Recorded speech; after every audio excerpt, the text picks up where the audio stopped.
I'm delighted to be able to tell you that we have a great event here in spite of the global economic crisis.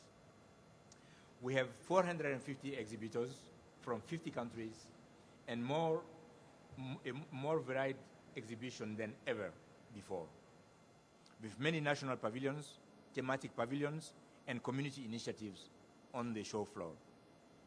We have heads of state and top government representatives here, along with more than 80 ministers and over 400 CEOs from private sector. We have a really innovative forum program where many of the key issues of the day, including the financial crisis, climate change, and cybersecurity, are ongoing and will be discussed. And we have the Youth Forum, which has brought together some 300 young people from 150 countries around the world to share with us their wisdom as digital natives and to engage with industry and governments. ITU is also launching a new report today entitled Confronting the Crisis.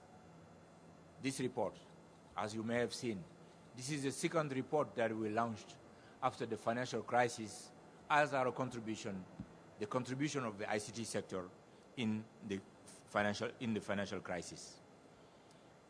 The author, Philippa Biggs, what is Philippa? Philippa is in the room here, I'm sure. Philippa Biggs will be with you here. She's behind in the room. She will be with you. She will be available at the major reception immediately after this press conference with copies of the report and would be happy to take any questions that you may have at this time. Before handing you over to the other speakers, I would like also to let you know that on Wednesday at 2 p.m., we will be releasing new global guidelines on child online protections as part of the ITU Global Cybersecurity Agenda. Child online protection is one first step, major step, in our global cybersecurity agenda that I launched in 2007. As you know, cybersecurity has become one of the key global issues that ITU is dealing with. We need to make sure that by the end of by the end of next year, we broker a global agreement in which every country commits itself to protect its citizens in the cyberspace, commit itself to not to harbor terrorists from its terrorists, and commit itself not to attack another country first. As you well know, the next world war could happen in the cyberspace, and that will be a catastrophe. And we need to make sure that all countries understand that in that war, there is no such thing as a superpower.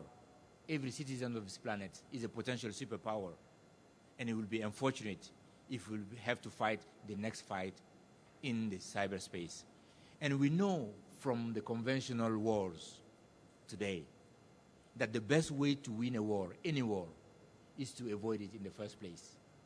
So let's get together and ensure that we work together and have a peaceful cyberspace.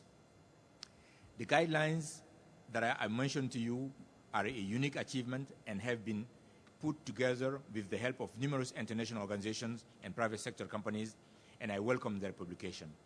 Without further ado, then I will let me introduce to you the other speakers today. First, we will hear from His Excellency Secretary General Ban Ki-moon.